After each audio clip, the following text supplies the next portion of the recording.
अध्याय के प्रथम आने को हम पढ़ चुके हैं। तो सप्तम अध्याय के प्रथम आने तक यदि कोई शंका हम में से पूछना चाहते हैं तो कृपया हस्तोत्थापन द्वारा सूचित कर सकते हैं।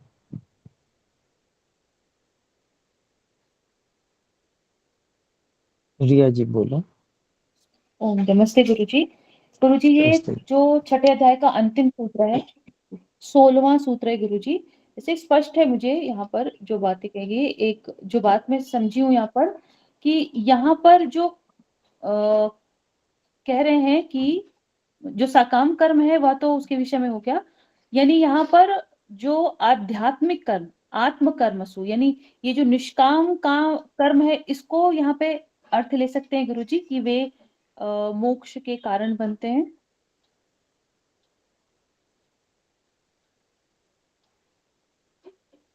या फिर मैं इसको गलत समझ रही हूँ गुरुजी? नहीं जी, बिल्कुल ठीक है, वो भी मान सकते हैं। निष्काम कर्म यहाँ पर जो है वे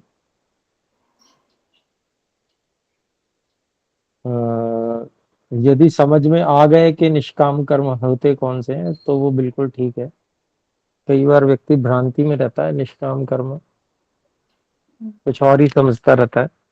तो जी गुरु अगर वो ठीक समझ रहा है कि निष्काम कर्म होते कौन से हैं तो बिल्कुल ठीक है, निष्काम जी कर्म ही है। जी ठीक गुरुजी। बात। यदि फिर निष्काम कर्म के कर्माशय नहीं होते होंगे गुरुजी, जैसे सकाम कर्म के तो होते हैं? जी बिल्कुल। जी गुरुजी, फिर तो स्पष्ट है गुरुजी। यानी यहाँ पर, और फिर यह जो मोक्ष होगा वो तो कुछ काल के लिए होगा, और जो बाकी सकाम कर्म होंगे, कर्माशय होंगे, पुनः जब जीवन मिलेगा तो वह राग उत्पन्न करेंगे, वो सामने आएंगे, ऐसा गुरुजी? जो बचे हुए होंगे, ऐसा? जी जी, फल मिलेगा जैसे ही मन से संपर्क होगा, मन में प्रथम कर्म होगा, उसके बाद में जो सामर्थ्य है वो न्यून है। उस न्यून सामर्थ्य के कारण से फिर से अविद्या धीरे धीरे उत्पन्न होनी शुरू हो जाएगी। जी गुरुजी। जी। तो कर्म का फल मिल गया, कर्म का फल मिलके जो प्रथम कर्म है वो परमात्मा के द्वारा कराया गया है, होगा। जी गुरु। जी अर्थात गुरु। जो अदृष्टवश होगा वो प्रथम कर्म, और फिर उसके बाद में अल्प सामर्थ्य और अल्प ज्ञान के कारण से वहां से उसमें अविद्या आदि दोष आने आरंभ हो जाएंगे। जी गुरु जी, स्पष्ट है गुरु जी, बढ़िया से ये बात स्पष्ट हो गई है। ठीक। और गुरु जी, ये कर्म जो है, चाहे वो सकाम हो या निष्काम कर्म हो, इनसे मोक्ष की अवधि का कोई लेना देना नहीं है ना, वो एक अलग विषय है। देखिए, निष्काम कर्म जो किए जाते हैं इसमें बताए भी हैं कि वेद आदि जो शास्त्र हैं उनका श्रवण मनन निधिध्यासन और साक्षात्कार, ये कर्म जी। है वो। ठीक है, जी। निष्काम कर्म। जी अष्टांग गुरु जी। योग का अभ्यास, ये है कर्म, जी गुरु जी। निष्काम कर्म जो है। तो हम्म। ये जब व्यक्ति करता है तो योगांगानुष्ठानाद अशुद्धि क्षय ज्ञान दीप्ति राविवेक ख्याते, हम्म। ये हमने योग दर्शन में सूत्र पढ़ा था। जी गुरु जी। तो उत्तरोत्तर काल में विद्या का नाश और विद्या की वृद्धि होती है योग के अंगों के अनुष्ठान से। ठीक है जी। जी गुरु जी। तो ये जो कार्य होता है इसमें जो परिश्रम लगता है, जो भी समय परिश्रम ये निष्काम कर्म है इनमें जो लगता है, तो उसका फल रहता है मुक्ति। जी। ठीक है। तो जी गुरु जी।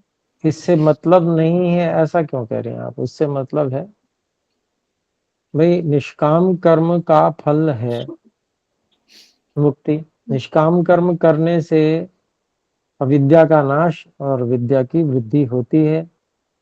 संस्कार जो सकामता के संस्कार हैं वो दग्धबीज भाव को पहुंचते हैं, अर्थात क्लेशों के संस्कार जो है वो दग्धबीज भाव होते हैं। जी तो इससे संबंध सीधा है मुक्ति का, मुक्ति के काल का भी संबंध सीधा है जी गुरु जी। कि इतना परिश्रम वहां पर हो जाता है कि इतने काल तक व्यक्ति को मुक्ति मिल सके, इतना परिश्रम तो करना ही पड़ता है।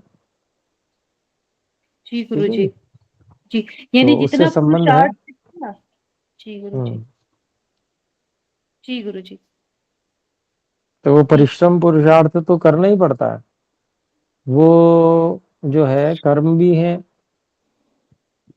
जो उन कर्मों से ही वो जो फल है अविद्या का नाश वो हो रहा है, और जो सकामता और क्लेशों के संस्कार हैं वो दग्ध बीज भाव हो रहे हैं।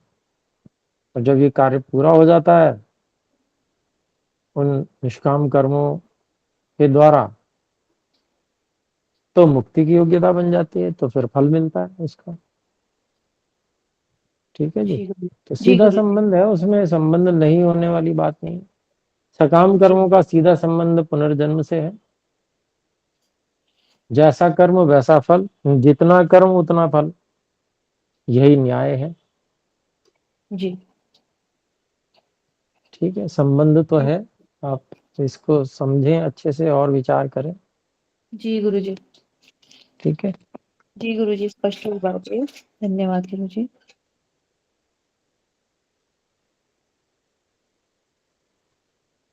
जी। तो और कोई शंका ना हो तो हम आगे बढ़े। जी गगन जी बोले। प्रणाम गुरुवर। जी गुरुवर, नमस्ते जी। मेरे अंदर एक शंका एक अचानक से उत्पन्न हुई है कि ये जो जैसे हम बोलते हैं मोक्ष और क्या बोलते हैं कि मुक्ति, तो इसमें हम अगर मान लीजिए जब अगर हमें इसमें थोड़ा सा ये करना हो डिफरेंस कि भी इसमें इन दोनों में एक्चुअल में एज पर एक्चुअल जो है इसमें क्या अंतर करा जाएगा, माने अगर हमें इसको अंतरूनी दृष्टि से जी, समझा जाए। पर्यायवाची शब्द है जी, मोक्ष और मुक्ति, इसमें कोई अंतर नहीं है। ठीक है जी। दोनों पर्यायवाची हैं, एक ही आपको कहने के लिए दो शब्दों का प्रयोग है। ठीक है जी, ऐसा है। अच्छा, जी माने जो जो मुक्ति से होता है वही मोक्ष से भी होता है, यानी जो फल हमें मुक्ति में प्राप्त होता है वही फल जो है हमें मोक्ष में भी मोक्ष में भी मिलता है। वही हाँ फल हमें बिल्कुल मोक्ष। बिल्कुल वही चीज है, मोक्ष और मुक्ति में कोई अंतर नहीं है जी। अच्छा ठीक है अच्छा जी। अच्छा। जी जी दोनों गुरुवर। एक ही अर्थ को कहते हैं। मुक्ति अर्थात मोक्ष अर्थात छूट जाना। किससे छूट जाना? प्रकृति से छूट जाना, दुखों से छूट जाना। ठीक है जी, ये है मुक्ति मोक्ष। मुक्ति और मोक्ष यही इसका जी जी है पूर्ण रूप से। जी गुरुवर जी। शुक्रिया गुरुवर। ओम। जी। ओम धन्यवाद।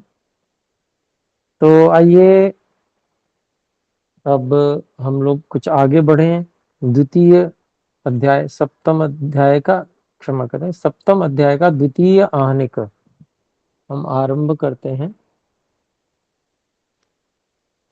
तो द्वितीय आहनिक में कुछ भूमिका दी हुई है।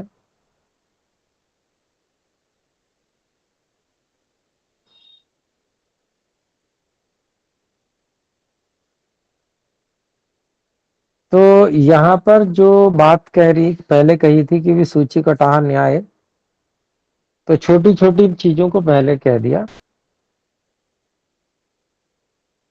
परिमाण को कह दिया, दिशा काल को कह दिया। तो यहाँ कहते हैं लाघवात परिमाणम प्रथमम पुनर्धुना क्रमानुरोधेन संख्या दीन गुणान परीक्षमाणा। आह। तो कुछ छोटा था इसलिए लाघवात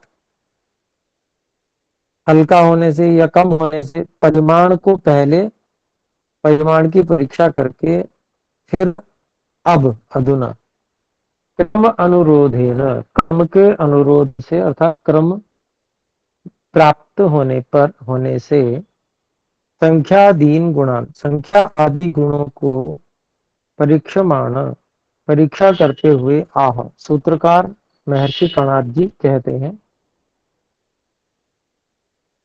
प्रथम सूत्र है द्वितीय आहनिक।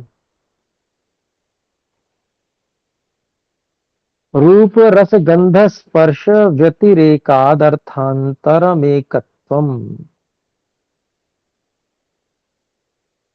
तो संख्या के विषय में कह रहे हैं कि रूप रस गंध स्पर्श इन सब से अलग होने के कारण से जो एकत्व है वो अलग गुण है। तो रूप रस गंध स्पर्श के अंतर्गत नहीं है, वो अलग गुण है। तो आइए देखें,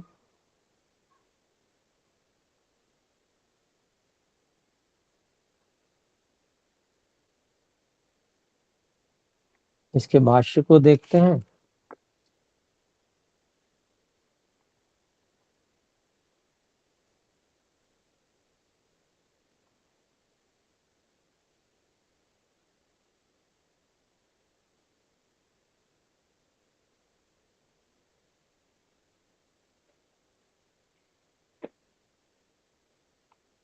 तो आइए देखते हैं इसका भाष्य। रूप रस गंध स्पर्श व्यतिरेकात् ऐन्द्रियक विषय रूप रस गंध स्पर्शेभ्यो गुणेभ्यो व्यतिरिक्तत्वात्। जो इंद्रिय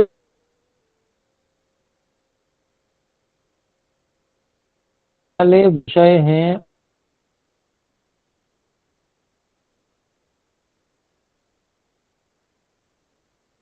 खलु रूपादयो गुणा न विद्यन्ते, जहां पर निश्चय से रूप आदि नहीं प्राप्ति विद्यमान वहां भी विद्यमान होने से एकत्व अर्थात एकत्वम गुण भिन्नम वस्तु भिन्न गुण तेभ्यः रूप रस गंध स्पर्श कहा गया कि जहां पर रूप आदि रूप रस गंध स्पर्श ये गुण नहीं भी होते हैं, वहां भी इस एकत्व को गिना जाता है, वहां ये गुण मिलता है। तो इसलिए वह रूप रस गंध स्पर्श इन सब गुणों से भिन्न अलग है। फिर आगे बताते हैं, आकाशे काले च रूप रस गंध स्पर्शा गुणा न सन्ति। आकाश में काल में ये रूप रस गंध और स्पर्श ये गुण नहीं है, परंतु एकत्वम अस्ति, लेकिन उनमें एकपन तो है। आकाश एक काल एक, आकाश एक है काल एक है, तो एक का व्यवहार आकाश और काल में हो रहा है। फिर आगे कहते हैं, रूपादि मत्सु चा रूपादि मत्सु समानत्वेन वर्तमानत्वादेका संख्या रूपादिभ्यो भिन्ना। रूपादि वाले द्रव्यों में और बिना रूप आदि वाले द्रव्यों में समान रूप से वर्तमान होने से व्यवहार किया जाने से एका संख्या, जो एक संख्या है वह रूप आदि से भिन्न है। कहते हैं घट एक पट एक तथा आकाश एक काल एक इति। जैसे कहा जा रहा है कि घड़ा एक है, कपड़ा एक है, ये रूप वाले द्रव्य हैं, रूप रस गंध स्पर्श है इनमें। और वैसे ही आकाश एक है काल एक है, आकाश भी एक है काल भी एक है, ये भी व्यवहार हो रहा है। इति व्यवहार सिद्धि सिद्ध एवं, ये जो व्यवहार है वो सभी करते ही है, सिद्ध ही है। तो इसलिए संख्या जो है रूप रस गंध स्पर्श आदि गुणों से अलग एक गुण है, ये यहाँ पर ऋषि कणाद जी ने इस सूत्र में बताया। तो आइए अब देखते हैं, दूसरा सूत्र है तथा पृथक्त्वम।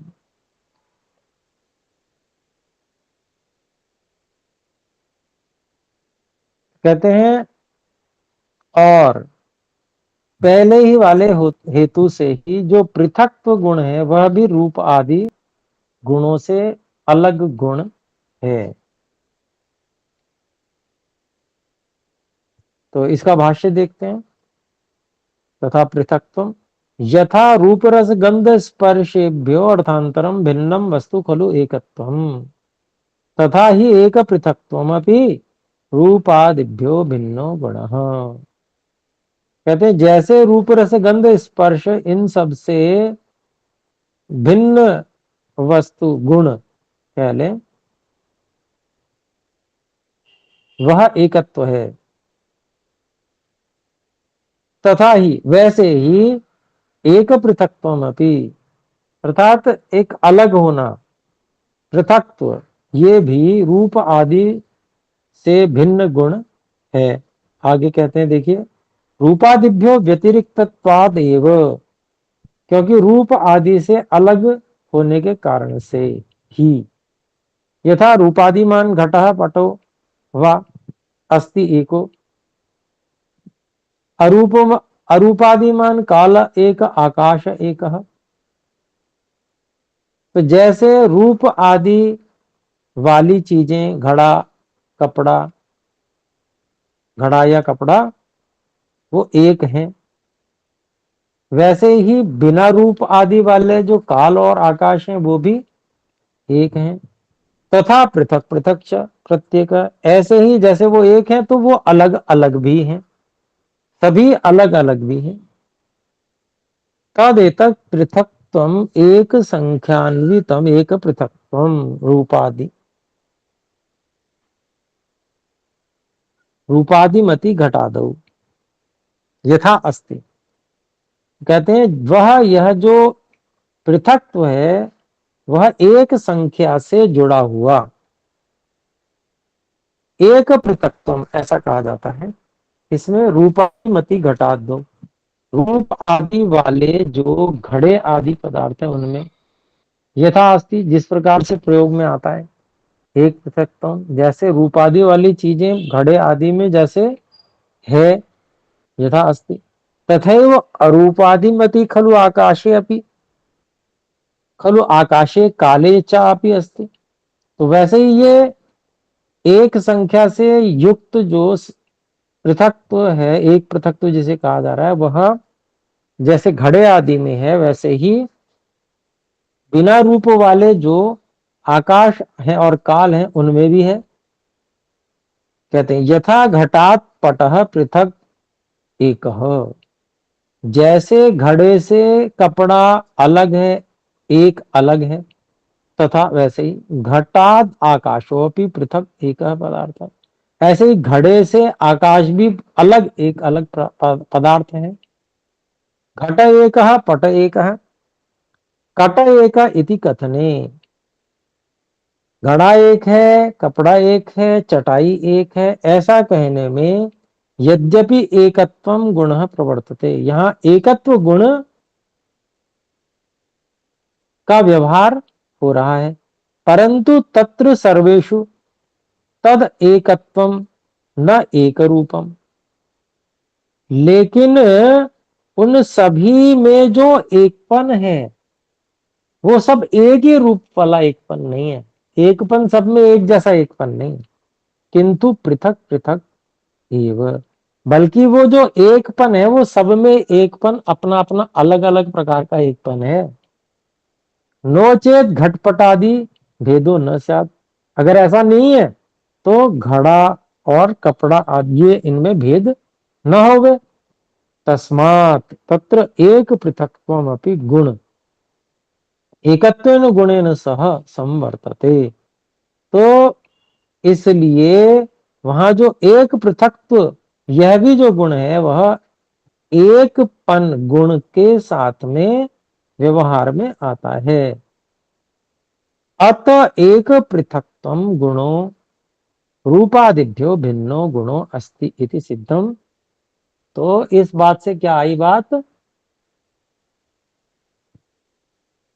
इसलिए यहां इस विषय में तत्र एक पृथक्त्वम अपि, जो एक पृथक है वह भी गुण, वह जो गुण है वह भी एकत्वेन गुणेन सह, एक पन रूपी गुण के साथ में संवर्तते, व्यवहार में आता है। अतः एक पृथक्त्वम गुणों रूपादिभ्यो भिन्न, इसलिए जो एक पृथक्त्व जो गुण है वह भी रूप आदि से भिन्न गुण अस्ति, भिन्न गुण है इति सिद्धम, ये बात सिद्ध हो गई। तो ये हमने 2 सूत्र पढ़ लिए और समय भी पूरा हो चुका है, तो आज इतना ही रखते हैं। तो आइए मिलकर एक बार ओम का उच्चारण करें। ओ ओम